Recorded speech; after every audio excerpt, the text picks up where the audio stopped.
हम दुश्मनों का कराची में बुज़दिलाना वार, दहशतगर्दों का शारा फैसल पर पुलिस ऑफिस पर हमला। 8 से ज़ायद दहशतगर्द इमारत में दाखिल हुए।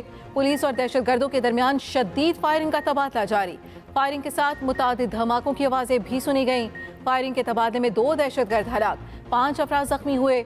रेंजर्स की भारी नफरी जाए वक़ुआ पर पहुंच गई। SSU कमांडोज और रेंजर्स का इमारत में दाखिल होकर ऑपरेशन जारी। इब्तदाई इत्तलात के मुताबिक दहशतगर्द अक़बी रास्ते से इमारत में दाखिल हुए। वज़ीर सिंध का दहशतगर्द हमले का नोटिस, कहा हमला किसी सूरत काबिल कबूल नहीं, फौरी रिपोर्ट दी जाए।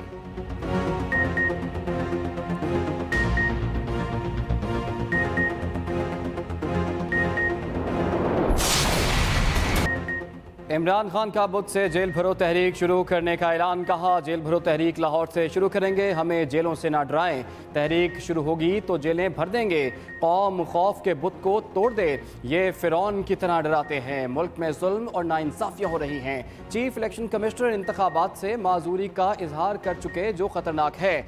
91 दिन का मतलब है निगरान हुकूमत गैर आइनी हो जाएगी।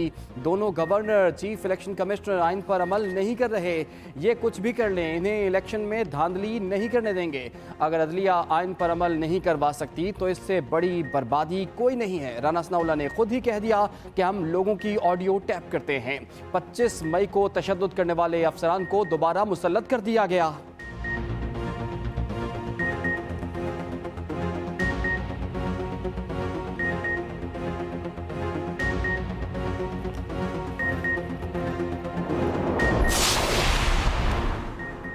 खिलाड़ियों के पवेलियन में हलचल, जेल भरो तहरीक प्लान फाइनल। इमरान खान की ज़ेर सदारत इजलास में जेल भरो तहरीक पर गौर। तहरीक के पहले मरहले के बारे में इब्तदाई फहरिस्तें तैयार कर ली। लाहौर पे जमान पार्क के बाहर कारकुनान की बड़ी तादाद मौजूद। इमरान खान के घर जाने वाले दोनों रास्तों पर कारकुनान के डेरे। रिहाइशगाह की हिफाजत के लिए कारकुनान ने अज़ खुद ड्यूटियाँ संभाल ली। कारकुनान में डंडा बरदार फोर्स भी शामिल। कारकुनान का कहना है कि हर हाल में चेयरमैन PTI की हिफाजत करेंगे।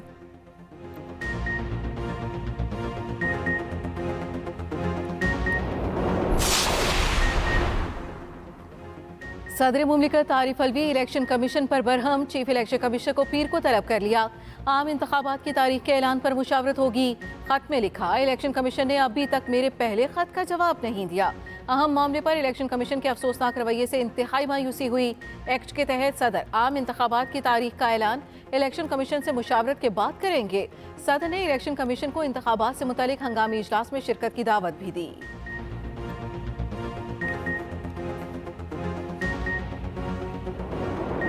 निगरान वज़ीर-ए-आला पंजाब का हुक्म मुअत्तल, सुप्रीम कोर्ट ने CCPO गुलाम महमूद डोगर को ओहदे पर बहाल कर दिया। दौरान समात सेक्रेटरी इलेक्शन कमीशन ने बताया कि पंजाब हुकूमत ने 23 जनवरी को गुलाम महमूद डोगर के तबादले की ज़ुबानी दरख्वास्त की। 24 जनवरी को तहरीरी दरख्वास्त आई। 6 फरवरी को मंजूरी दी गई। जस्टिस एजाजुल एहसन ने कहा कि ज़ुबानी दरख्वास्त आई, मंजूरी हुई और अमल भी हो गया। जस्टिस मुनीब अख्तर ने पूछा, क्या सरकारी इदारे ज़ुबानी काम करते हैं? क्या इलेक्शन कमीशन ने अपने इख्तियारात चीफ इलेक्शन कमिश्नर को तफवीज़ किए? DG लॉ इलेक्शन कमीशन ने कहा कि इख्तियारात तफवीज़ करने की कोई दस्तावेज मौजूद नहीं। अदालत ने करार दिया, बादियुन नज़र में गुलाम महमूद डोगर के तबादले का हुक्म कानून के खिलाफ था। चीफ जस्टिस की सरबराही में 3 रुकनी बेंच 23 फरवरी को पुलिस अफसरान की ट्रांसफर पोस्टिंग का केस सुनेगा।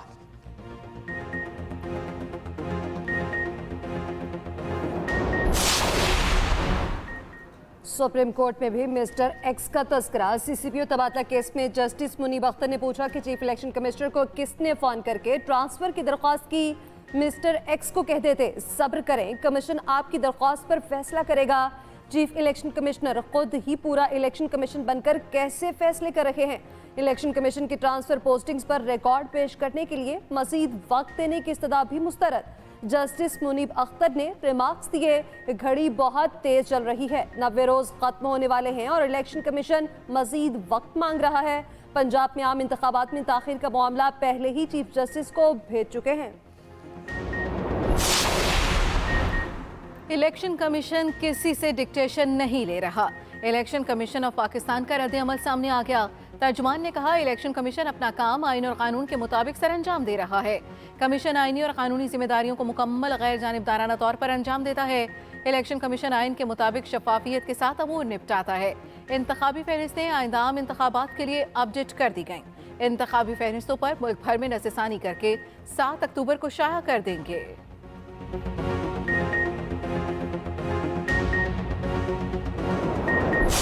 आवाम पहले खुद धक्के खा रहे थे, अब वो गाड़ियों को भी धक्के दे रहे हैं।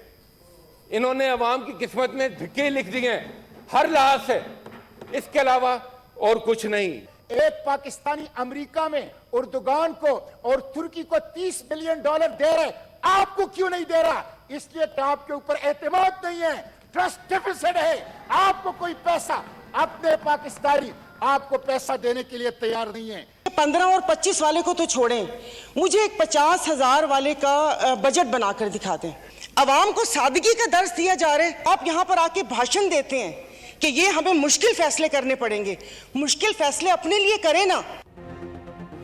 मिनी बजट ने अरकान पार्लियामेंट की भी चीखें निकलवा दी। कौमी असम्बली और सेनेट में मिनी बजट पर बहस के दौरान हुकूमती और अपोजिशन अरकान पट पड़े। कौमी असम्बली में पीपल्स पार्टी के रुकन कादिर मंदोखिल ने कहा कि वज़ीर ख़जाना से पूछता हूँ, क्या लग्जरी बंगलों पर टैक्सेस लगाए गए? GDA तर्जुमान ज़ाहिरा बानो ने कहा कि आवाम को सादगी का दर्ज देने वाले अपने लिए भी मुश्किल फैसले करें, आवाम को इम्तिहान में क्यों डालते हैं? MKM रहनुमा सलाहुद्दीन बोले, वज़ीर ख़जाना ज़िमनी बजट पेश करने के बाद फिर गायब हो गए हैं।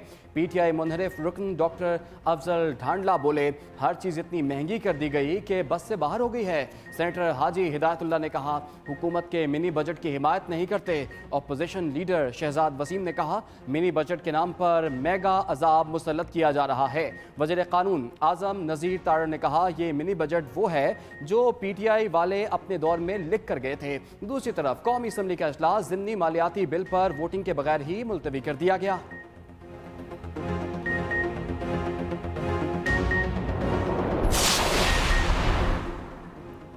मुल्क में महंगाई का अज़हा बेकाबू, सस्ती चीज़ों को तेज़ी से निकलने लगा। महंगाई की शरह 38.4% की बुलंद तरीन सतह पर पहुँच गई।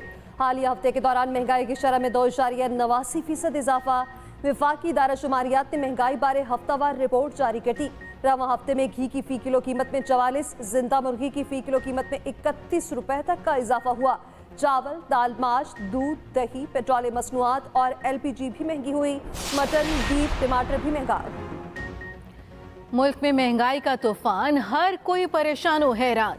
पेट्रोल महंगा होने के आफ्टर शॉक्स आने लगे। ट्रांसपोर्टर्स ने किराए बढ़ा दिए। लोकल बस एसोसिएशन ने 10 रुपये बढ़ाकर कम अज कम किराया 50 रुपये मुकर्रर कर दिया। दूसरे शहर जाने वाली बसेस के किरायों में भी बेपनाह इजाफा। ट्रांसपोर्ट के किराए बढ़ने पर शहरी आग बगोला हो गए।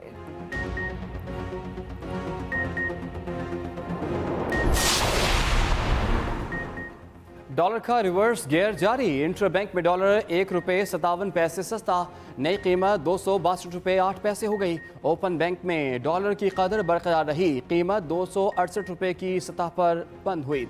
उधर पाकिस्तान स्टॉक मार्केट में 39 पॉइंट्स की महदूद तेजी के साथ कारोबार खत्म हुआ। इंडेक्स 41,118 पॉइंट्स पर आ गया।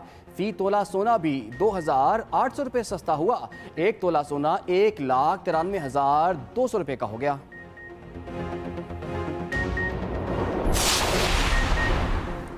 साबिक वज़ीर आला पंजाब परवेज़ इलाही की नून लीग की अदलिया मुखालिफ मुहिम की मुसब्बत। स्पीकर पंजाब असम्बली राजा बिशारत और साजिद भट्टी से मुलाकात में गुफ्तगू। कहा, नून लीग मरीम नवाज की क़यादत में एक बार अदलिया पर फिर हमलावर है। मरीम नवाज अपने वालिद की रवायत को आगे बढ़ा रही हैं। अब मुआज़िज़ जज साहिबान के फ़ोन टेप किए जा रहे हैं। मरीम नवाज की सरपरस्ती में चलने वाले मीडिया सेल ने जजेस की ऑडियो लीक की। राना सनाउल्लाह हुकूमती वसाइल अदलिया के खिलाफ इस्तेमाल कर रहे हैं। इलेक्शन में ताख़ीर करने वाले कानूनी नताइज भुगतने के लिए तैयार रहें। इलेक्शन कमीशन के बाहर एहतजाज पर दहशतगर्दी का मुकदमा। इमरान खान ने दहशतगर्दी की दफात खत्म करने की दरख्वास्त दे दी। मौक़िफ़ इख्तियार किया कि दहशतगर्दी की दफात मज़ाक़ा खेज़ और सुप्रीम कोर्ट के 7 रुकनी बेंच के फैसले की तौहीन है। इंसदाद दहशतगर्दी का कानून सियासी मुखालफिन को दबाने और सियासी मफादात के लिए इस्तेमाल हो रहा है, जो तबाहकुन है।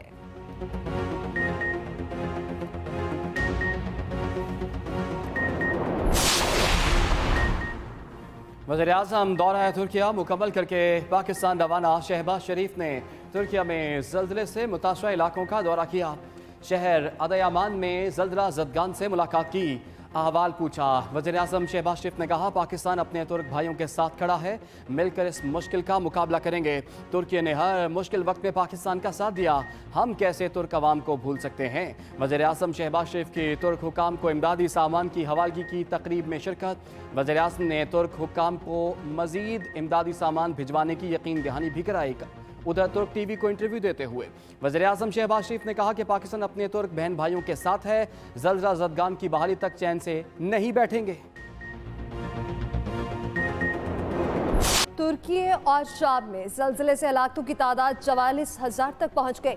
तुर्की में 38,000 से जायद जबकि शाम में 5,800 से जायद अफराद जाँ बहक हुए। हाथे में 2 नौजवान 261 घंटे बाद मलबे से जिंदा निकाल लिए गए। महाराष्ट्र में भी 10 रोज बाद मलबे से लड़की को जिंदा निकाल लिया गया। आलमी इदारा सेहत ने जल्जले को सदी की बदतरीन कुदरती आफत करार दे दिया। दूसरी तरफ तुर्क अदाकारों ने भी जल्जला मुतासरीन के लिए $6 अरब जमा कर लिए। 7 घंटों पर मुहित लाइव मुहिम की मेजबानी में शोहरे आफाक, तुर्की ड्रापों, उर्तुगल और कुरुलुस उस्मान के फनकार नुमाया थे। मुल्क और अवाम के मसाइल हल करने की अपनी तारीख दोहराएंगे। मुस्लिम लीग नून की सीनियर नायब सदर और चीफ ऑर्गेनाइजर मरियम नवाज की पार्टी रहनुमाओं से गुफ्तगू। मरियम नवाज की ज़ेर सदारत नून लीग लाहौर का अहम इजलास। साबिक अरकान पंजाब असम्बली, सूबाई टिकट होल्डर्स की शिरकत। मरियम नवाज ने कहा हर दबाव का मुकाबला करते हुए पार्टी परचम थामे रखने वाले रहनुमा और कारकुन हमारे सर का ताज हैं।